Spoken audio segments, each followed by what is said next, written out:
Atenção! O programa Rasta News não é recomendado para menores de 16 anos. Contém linguagem obscena, palavras de baixo calão, piadas ruins e humor nordestino.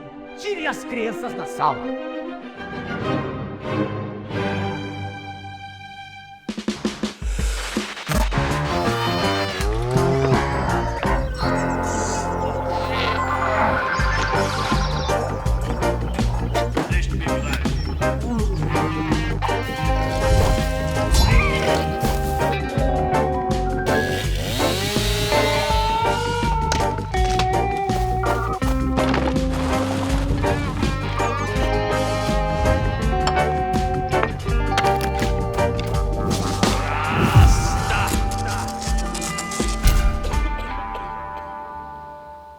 Boa noite, embaixadores. Boa noite, raça e rastas. Sejam bem-vindos a mais um Rasta News, o seu jornal semanal isento de notícias.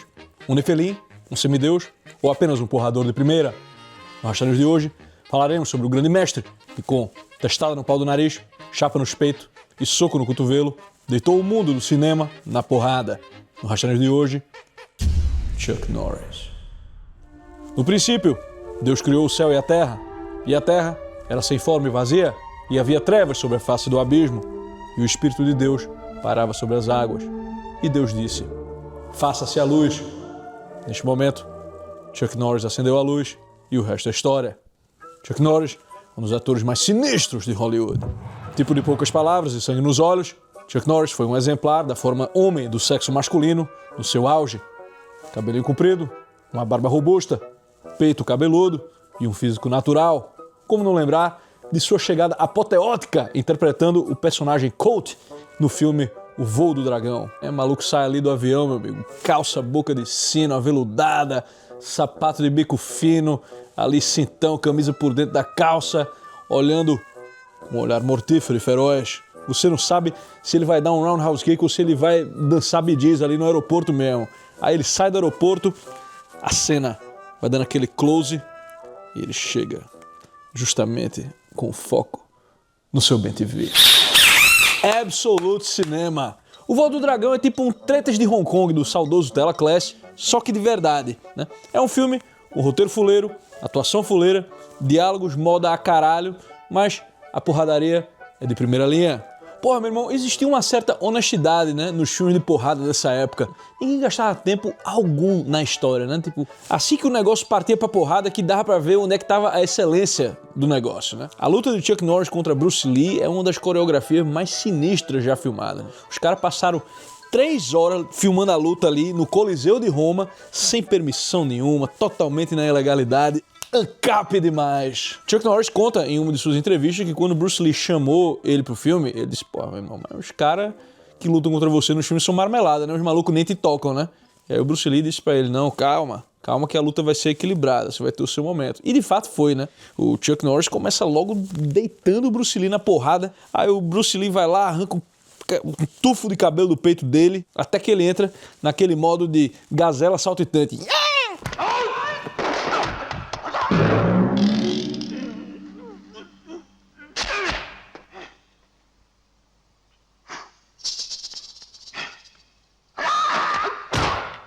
Quando ele derrota o Colt, né, quebrando o pescoço dele com os pés, ele cobre lá o guerreiro com seu kimono, sinal de máximo respeito.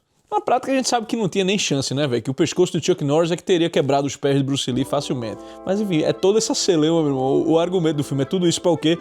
Salvar um restaurante chinês em Roma, cara. Quem é que inventa um negócio desse? Não é possível, cara. É muito bom, porra. Chuck Norris também povoou o Vietnã pós-guerra com a sua arte de bater doído, com seu icônico personagem, o coronel James Braddock. O Braddock, meu irmão. Bom, o Vietnã foi um capítulo que marcou a história dos Estados Unidos de tal maneira que até hoje o americano não sabe se aquilo foi uma guerra ou se foi um roteiro mal resolvido de Hollywood. Como toda história amarga que se preze, ele precisou ser encenado, reciclado, no cinema trocentas vezes, tipo Rambo 4, o maluco já... Meu irmão, estamos em 2000 e cacete, mas tem que voltar pro Vietnã. Né? A guerra terminou em 75, mas a questão dos MIA, né, os soldados desaparecidos em ação, era motivo de debate nos anos 80. Né? Quem lembra do saudoso discurso lá de Ronald Reagan sobre os desaparecidos? Né? Quem melhor para resolver essa questão, né? Misturando a crítica a um estado de políticos bunda mole que abandona os seus grandes guerreiros por conta do quê? Da opinião de um bando de hippie surubista e maconheiro.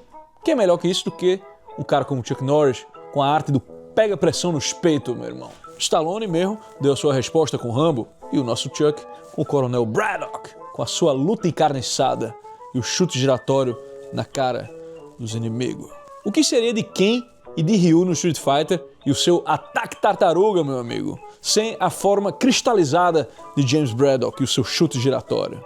Em Missing in Action, ou para os íntimos Braddock, o super comando, Chuck Norris entra no Vietnã como se fosse o Joaquim Teixeira entrando ali na zona, né, meu irmão? Ele entra sem pedir licença, sem documentos, já vai escolhendo o que é que ele vai levar, tá entendendo? O filme basicamente responde à pergunta: e se a guerra do Vietnã tivesse sido resolvida por um único homem com peito cabeludo e um olhar de poucos amigos?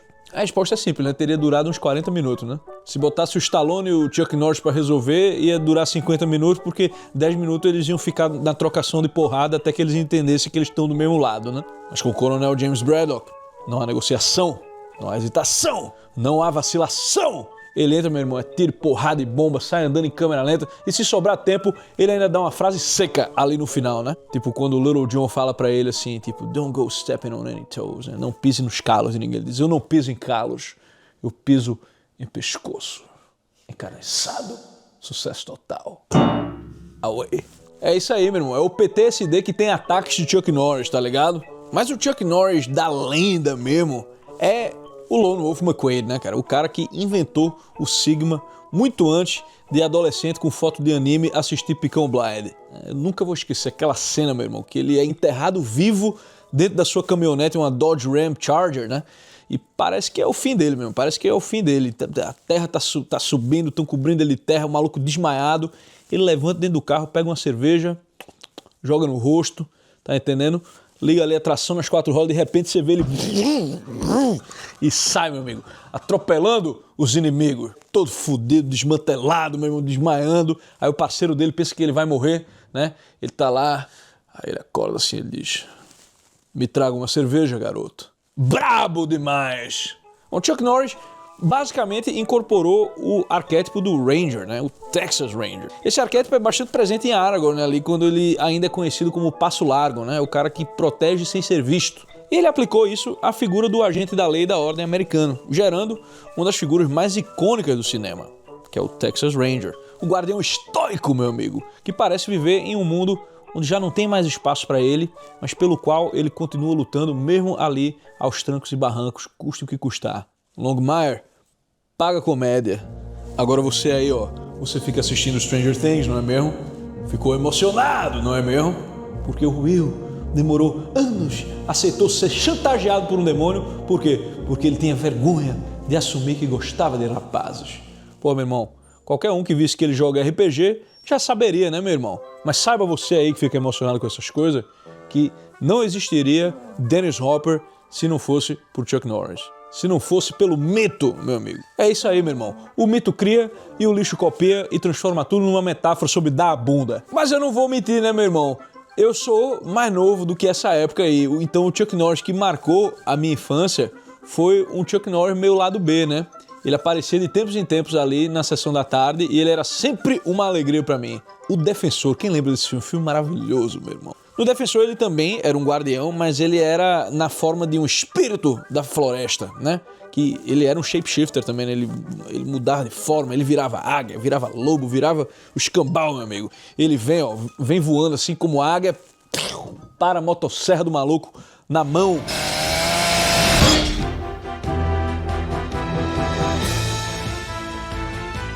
Pô, a galera conseguia fazer até mesmo um filme pró-meio ambiente sem uma adolescente de franja juruna me dando sermão, né?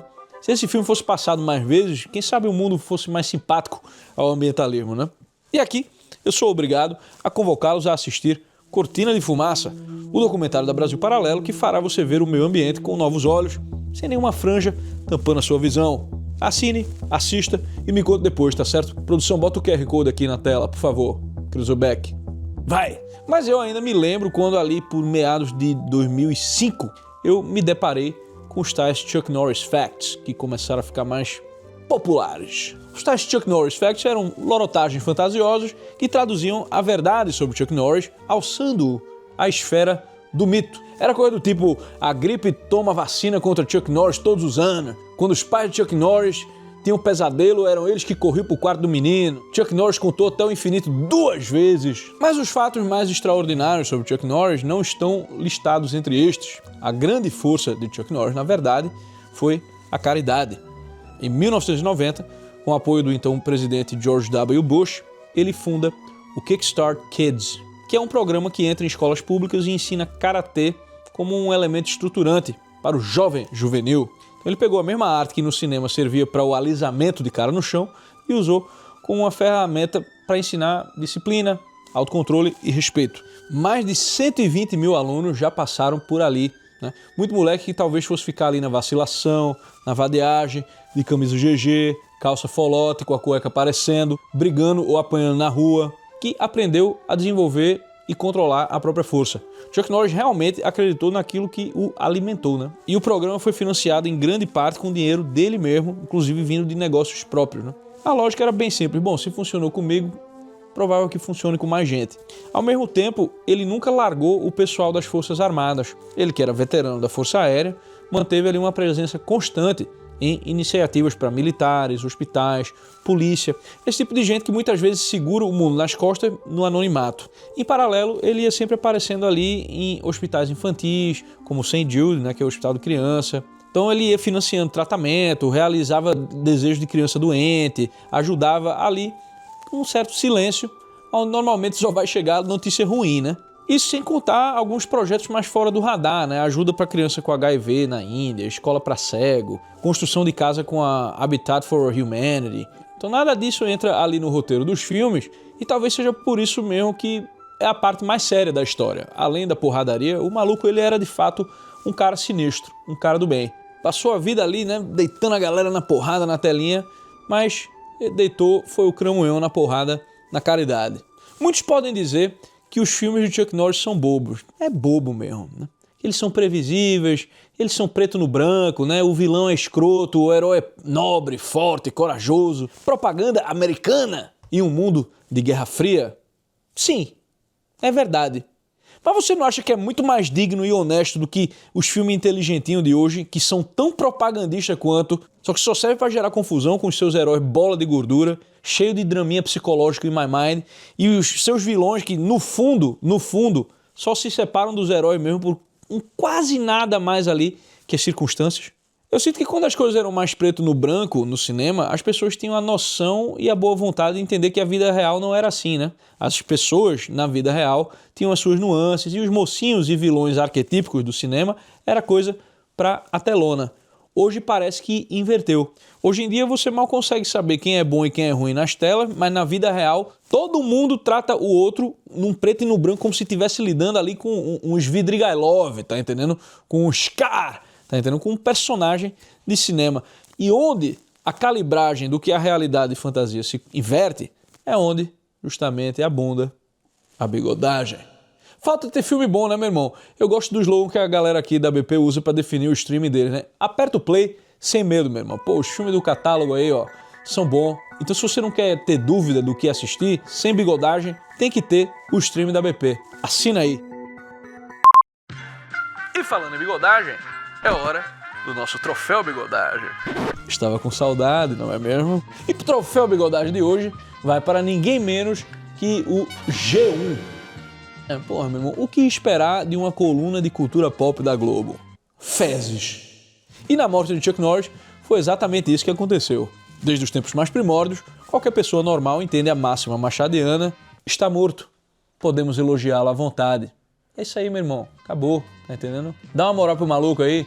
Mas a Globo não. Ela que passou tanto filme ali de Chuck Norris, não teve nem a decência de agradecê-lo por animar as sessões da tarde, a tela quente, não falou dos filmes dele direito, não falou do talento dele nas artes marciais, não falou de suas obras sociais, né, que ajudaram tantas pessoas. Não, o G1 fez o que ele faz de pior: politizar para mendigar atenção. O título da matéria é: Chuck Norris defendeu conservadores, apoiou Trump e convocou evangélicos a votar contra Obama. Ok, G1, eu já gostava dele, né? É preciso lembrar que ele pode ter feito muita coisa errada também, né? A matéria segue exatamente nessa linha, né? Começa dizendo que ele construiu uma imagem ligada a valores conservadores, que era republicano declarado, que passou a se envolver mais com política a partir dos anos 2000. E em seguida ela lista as credenciais, né? Escreveu artigos, meu Deus, falou de religião, patriotismo, porte de armas, nada mais fascista, diz leitor. Aí vem o ponto alto, né? Em 2012 ele fez um vídeo convocando os evangélicos a votar contra o Barack Obama. Uma ignomínia, não é mesmo? Depois, em 2016, o apoio ao trompete, com direito ao elogio ao perfil outsider dele e à disposição de enfrentar o establishment. O quê? How dare you? O texto ainda tenta dar um acabamento ali, né? Dizendo que a sua imagem de herói patriótico dialogava com os valores do eleitorado republicano e que isso o colocou como figura simbólica nesse campo. Uau! É mesmo, é? Quem diria? Quem diria, né, que você colocar um cara forte defendendo as coisas que existem e o cara ia terminar ganhando a simpatia das pessoas normais? Rapaz, realmente, né? E aí o artigo fecha com aquela nota meio burocrática, dizendo que a participação política dele foi mais discreta nos anos recentes e que ele não se posicionou com força em 2020. A verdade é que Chuck Norris, ele foi democrata por um tempão, meu irmão. Ele passou pro outro lado da cerca quando ele começou a sentir que o partido tá pesando demais na mão à esquerda e com preocupações legítimas com a liberdade de expressão. Nada de novo sob o sol, né? Também não é de se espantar que o entusiasmo com o Trump deu uma minguada, né? É o que está acontecendo com muita gente no MAGA mesmo que votou nele pensando em um governo voltado para assuntos domésticos e que agora se vê tendo que financiar governo estrangeiro e entrando em mais uma guerra lá na puta que o pariu, que eu não sei nem dizer onde é que tá no mapa. Mas a gente precisa também reconhecer que não dá para esperar grandes entusiasmo de um cara que tá com mais de 80 anos, né, meu irmão? Porra, G1. Bastava mandar um estagiário, cola em mim que tu brilha. Pede o estagiário aí pra pedir um resumo da carreira do Chuck Norris no chat GPT. Tá entendendo? Eu ajudo vocês aqui, ó. Carlos Ray Norris nasceu em Ryan, Oklahoma, filho de um mecânico veterano da Segunda Guerra e teve uma infância difícil até se mudar para a Califórnia após o divórcio dos seus pais. Serviu na Força Aérea a partir de 1958, tornando-se depois campeão invicto de karatê. Chuck Norris deixa esposa, filhos e netos e um legado de caridade para com os menos favorecidos. Pronto, meu irmão. Resolveu. Tá entendendo? O estagiário já estava liberado, já pode até voltar para casa mais cedo para ficar ali, dar uma chegada, né? Ficar dando swipe no Grindr e pedir um hambúrguer vegano de R$150. Fica a dica. E é por usar o poder da comunicação para o mais puro bostejamento para os elitistas que o G1 merece hoje o troféu Roundhouse Kick de bigodagem. Rasta, vai fazer exame de próstata aos 40? Pô, eu pensava que já podia desde os 25, não é não? Rasta, Sauron é agnóstico em algum grau? Pô, ali era a agnose que fica acima do grau 33, né? Rastão, Renato Gaúcho já está alegrando a torcida Cruz Maltina em pouco tempo de trabalho. O que acha? Ah, meu amigo, ali onde ele chega, ele traz uma aura de beleza e ímpeto combatente. Só Renato na seleção para acabar com essa safadeza.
também anunciar pra vocês que já saiu o meu próprio programa, o Beorn Show. É uma comédia incrível pra toda a família assistir junta. Se você tá procurando um conteúdo com boas mensagens e hilário de verdade pra assistir e rir junto dos seus filhos, é a sua chance. Esse programa une toda a família e eu prometo que o Rasta não fala palavrão neles. Assista agora exclusivamente na plataforma da Brasil Paralelo.